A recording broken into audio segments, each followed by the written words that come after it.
Given है if tan theta plus sin theta equal to m and tan theta minus sin theta equal to n।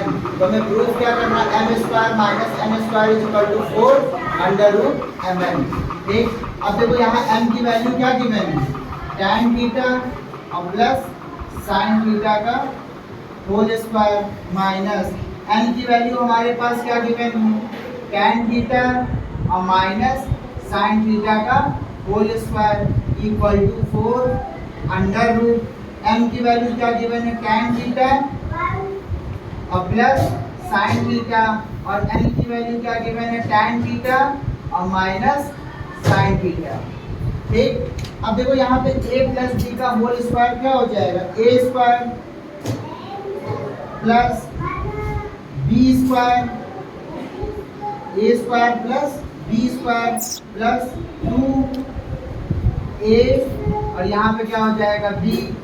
ठीक, इसको एक bracket में लिख लो माइनस a माइनस b का होल स्क्वायर क्या हो जाएगा, a square plus b square minus 2a और यहाँ पे क्या हो जाएगा b equal to 4 under root tan theta और प्लस का क्या हो जाएगा sin थीटा और tan थीटा और माइनस का sin थीटा।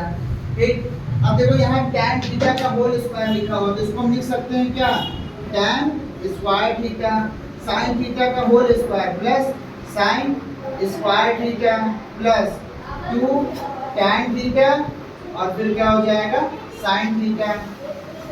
अब देखो ये tan थीटा किसमें लिखा गया है, प्लस में है, और यहाँ जब ब्रैकेट से बाहर आ जाएगा तो किसमें हो जाएगा, माइनस में, tan स्क्वायर थीटा फिर minus plus minus sin square theta minus minus plus 2 tan theta और फिर क्या हो जाएगा sin theta equal to 4 under root. ये देखो a प्लस बी और a माइनस बी के फॉर्म में है, a plus B a minus B का फॉर्मूला क्या होता है, a square minus B square. तो इसको लिख सकते हैं क्या, tan स्क्वायर थीटा और माइनस का क्या हो जाएगा sin स्क्वायर थीटा। लिख सकते हैं ना ये चीज। ये tan स्क्वायर थीटा किसमें है, ये tan स्क्वायर थीटा किसमें है, तो दिस और दिस क्या हो जाएगा कैंसिल आउट। ये sin स्क्वायर थीटा किसमें है, ये sin स्क्वायर थीटा किसमें है, दिस और this cancel out. 2 tan theta sin theta plus 2 tan theta sin theta कितना हो जाएगा 4 tan theta sin theta equal to 4 under root tan square theta का फॉर्मूला क्या होता है, sin square theta upon cos square theta minus और फिर sin square theta upon 1। इतनी बात आ गई सबको।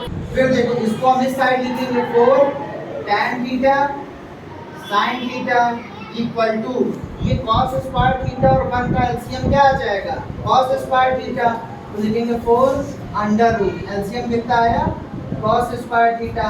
अब इस cos स्क्वायर थीटा को cos स्क्वायर थीटा से डिवाइड करेंगे तो क्या आएगा 1 और 1 को sin स्क्वायर थीटा से मल्टीप्लाई कर देंगे तो क्या आ जाएगा माइनस cos स्क्वायर थीटा को 1 से डिवाइड करेंगे तो क्या आएगा cos स्क्वायर थीटा और sin स्क्वायर थीटा से cos स्क्वायर थीटा को मल्टीप्लाई कर देंगे तो क्या आएगा sin square theta cos square theta. इतनी बात आ गई समझ में। 4 tan theta sin theta equal to 4। अब देखो यहाँ पे भी sin स्क्वायर थीटा है, इसमें भी sin स्क्वायर थीटा, तो sin स्क्वायर थीटा अगर हम कॉमन ले लेंगे तो बचेगा क्या 1 minus cos square theta upon क्या हो जाएगा cos square theta. 4 tan theta sin theta equal to 4 sin square theta, यहाँ पे sin स्क्वायर थीटा और 1 माइनस cos स्क्वायर थीटा का फॉर्मूला क्या होता है, sin स्क्वायर थीटा क्या फॉर्मूला होता है, whole upon cos square theta. इतनी बात आ गई समझ में। अब देखो 4 tan theta sin theta equal to 4 under root sin square theta upon cos square theta की वैल्यू क्या होगी tan स्क्वायर थीटा, क्या हो जाएगा और इनटू sin स्क्वायर थीटा। जब अंडर रूट में कोई एक संख्या 2 बार लिखी हुई हो तो वो अंडर रूट से निकल के एक बार लिखा जाता है। वैसे ही अंडर रूट में देखो tan स्क्वायर थीटा 2 बार लिखा हुआ है तो ये अंडर रूट से निकल के कितनी बार लिखा जाएगा, ये sine square theta under root में 2 बार लिखा हुआ है, तो ये बाहर निकल के कितनी बार लिखा जाएगा? एक बार। यही तो और फिर इधर 4 tan थीटा और sin थीटा। LHS किसके इक्वल हो गया? LHS is equal to